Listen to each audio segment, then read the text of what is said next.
Meron ba kayong aircon tapos lagi na lang nawawala ng preyon? Siyempre, ikaw naman hindi mo alam, di ba? Pagdating ng technician, palagi ka na nagpapakarga, di ba? Pagkatapos malinis, kulang sa preyon, ganyan. So, mga ma'am, sir, hindi po normal yun, no? Ibig sabihin po nun, may leak yung copper nyo. Kasi ang freon o refrigerant ay hindi po yan nawawala sa system niya kung walang leak yung system ng aircon, di ba? Indoor or outdoor. Kung wala naman diyang leak sa outdoor, malamang nasa pipe yan. So bago kayo magpalagay ng preyon ay dapat malaman niyo muna kung saan yung leak, di ba? Lagi kong sinasabi yan. Wag kayong basta-basta maniwala sa recharging of preyon, di ba? Yan po yung mga isa sa mga naririnig natin sa mga technician, no? Hindi ko naman sinabing perfecto ako, pero simula nung hindi na kami nangangamuhan at kami na yung mayroon kaming mounting shop, di ba? So nagbago na. Iwasan na natin. Ang gagawin nyo lang, pag may kuripot o customer, huwag nyo nang tagain, men. Autopass na kayo agad. Marami pang customer na mabait. So, ayaw ko na lang ikwento, men, yung mga kalukuhan ko dati, no? Baka mamaya may iyak pa kayo, di ba? So, nasa inyo na yan kung gusto nyo magbago or talagang gusto nyo lang manloko, di ba? At ito, men, kung ikaw nakapalo sa aking page, alam mo na kung ano nangyari dito sa history ng aircon na to. Bali, nileak test na namin to. May leak. I-repiping natin, no? So, ngayon, samahan nyo kami, men, mag-repiping. Tara! Hindi na ilang vacuum ba? Kailangan dito yung paglagari pulido para salpak na lang pag galit.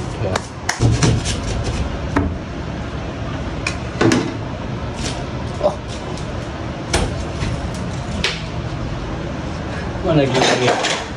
Naging na Tito Gar nga. Ano ba Gar? Perfect ba Gar? Dito yung pipe niya. Dito yung pipe na Gar. Ito yung sa isaw. Hindi na. Yan na. Hindi na. Doon lang yung nakatusok ngayon doon. Ito, andito yung isa. So, ang gagawin natin ay i-expose na lang natin din. Yan, mabutas natin dyan. So, ang klaseng ano to. Manipis na yung isaw. Buti nila yung moist to. Kailangan natin magbakbak ng hollow blocks at nakabaon din bago may labas sa pinakalikod. Putik yan, hirap ito Laylay lang to nakatali ng alambre ito Baka dito yung leak nito Putik yan. Ano nga? Makirain na ng alambre yung pipe nito Akin nilagari dyan? Wala, akala ko na bumaon yung alambre sa pipe. So ito yung isa sa mga problema pag once na nasakisame yung pipe, no? Yung nagmo-moist. Pag naka-embed naman ay yung babakbakin mo pa yung semento. Tapos pag nasa babaw ng kisame, siyempre magbubutas ka naman ng panibago, di ba?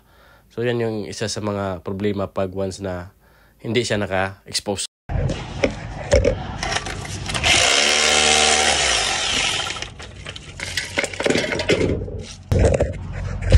Aja, kita mo na? Oo. Ayun, no? Yan. Kita na kita. Yan.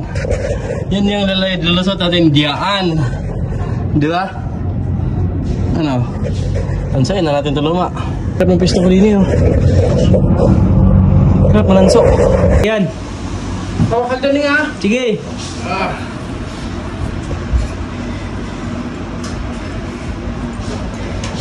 Hey, Diyos ko Lord. Thank you Lord, nabutas na, nakita na yung ano. Malapit na makita yung pera ba. Ganun na yun. Malapit lang yung bato, magiging kwarta. Butas na. Pwede sila agad kasi may paring Expose na siya, guys. Walis-walis na yun para mamaya wala nang wawalisan. Yun, naubos yung isang rolyo. Salubungin mo sa kabila para hindi ka na maano. Salubungin mo na. Tatlo dyan. Kasi mayroon tayo ditong by 3/4 na insulation, di ba? Ano, 1/2 by 3/4. 1/4 by 3/4. Hindi, ano to? Hindi, sa 1/4 nga. Palitan mo yung sa 1/4. Tanggalan mo siya ng 3. Tapos, yan yung sa kisame, yung makapal. Pagdating dito sa labas, hit na mong ano na, by 1/2 na. Last yan. Patayin na, Kaleng. Patayin na. Kabilang dulo. Oh. Bakit yung kabila may pulbo? Bakit yung kabila wala? Wala ano? Alin ang unahin dyan? Ito. Yung... Pulbo. Bakit? Bakit? Para ano? Para diretso. Para madulas? Oo. Ah, yun pala. Yan ang gusto ko sa iyo. Ano po, mayroon ka pala natutunan. Kala ko puro ko lang salpak eh. Philips screw din eh. Philips? Ah. Tanggalin mo yung communication wire ba? Tandaan mo ha. Red. Tastasin mo yung insulation, ay yung pambalot muna dito. Tapos putulin mo na dun sa may bungad. Tapos yun, tansuin na natin yun. Ning, tanggalin na muna natin yung folding. Tanggalin? Oo. Bakit? Nahirapan akong balot eh. Yorong lang, yorong. Oo. Sige, ito? Oo. Ah, yorong ba? Isa kasi. Nakakawalan talaga ng pag-iisip pag ano. Goto. Hindi na pala kailangan tanggalin yung ano, sa folding. Dami pa naman mabaklasin yan. Tapos tanggalin mo. Pwede pala yorong lang. Ano yung butas niya? Sakto yan doon. Kanina. Ngayon, yung kasama natin ay nananso na. Di ba? Yan yung mga pinabayaran dyan. Pinutol na oh. Huling-huli yung mga ebidensya oh. Oh, nananso na oh. Dito na natin yung padaan yan. Tinda dito. Pababa dyan. Yun oh. Nananso na. Dugtong sila. Ha? Para dugtong? Dugtong sila. Maraming dugtong yan. Na. Meron pa doon sa ano? Pok! Yan kayo ba? Yeah. Siksik na natin. Men. Ha? Ikay umakyat doon. Tapos kami ay pupunta doon sa kwarto ha. Tapos ito hindi naman yan masugat ni Red kasi inano ko na yun eh, pinokpok ko na yung pinakabutas nun. Basta diba ito naka parang oo, pag ganyan naka ganyan diba, huwag mo siyang pag ano, huwag mo pa kontra. So sundan mo lang yung butas na yun kasi pahaba yung butas eh, pahaba din to. Oo, pag ganyan, pahiga lang din. Sige, iwakan mo. Kaya mo na ito hilahin to kasi wala naman naka-bowl dun eh, tuwid mo lang yan. Okay, nakatuwid ba yan? Nakatuwid pala eh. Tapos pag na-okay na doon, Red, mamaya, na-okay na doon, sakto na yung indoor, pababain ko si Manny. Panglagyan mo ng clamp dyan, ha? Tingnan ko mamaya yung resulta yung gawa niyo mamaya. Kung malupit, baka yung mag-clamp. Andun yung clamp, na-ready ko na. Pati yung bala, lahat, andyan na. Yung toxic screw, andyan na. Red!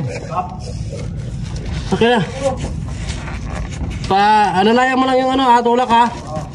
Kasi papunta yun dito eh. Ano? Suksok ni Jared oh. Lakod sa bangit-ngit na driver eh. Okay na siguro, Red? Ha? Sakto na yung makapal dyan. Sakto na? Oo. Ayos. Goods na. Oh, goods na. Ang galing. Sakto yung makapal natin ng insulation oh. Ayun na, sakto. Diba? Hilahin mo konti para lumabas pa yung makapal dyan. Hilahin? Oo, hilahin mo, pababa. Yan. Okay na. Yan, ibaybay mo lang dyan sa ano ha. Dito. Oo. Di ba pinokpok mo na doon? Sige, balik mo nga, pokpok mo. Pag dinirail mo siya uli, parang hindi siya mabali. Angat, yan, angat mo. Tapos yan, okay na yan ha. Diba? Ganyan lang.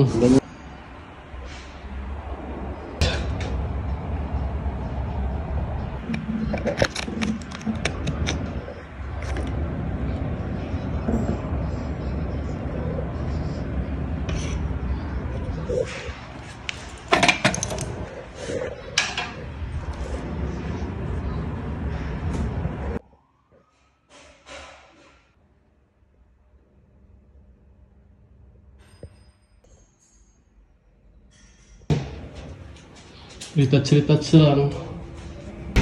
Ano, okay na sa taas? Ayos ah. Ano naman ba? Haba guys, yung haba. Mula doon. Di ba? Papunta doon, dulo. So let's go na. Dami ang dala ba? kusgan kayo. Ay, thank you Lord at nagawa namin ng maayos tapos hindi kami nasaktan. Diba? Ganun lang yun. Salamat Lord. Uwi na kami. 4:00 na. Ito pala.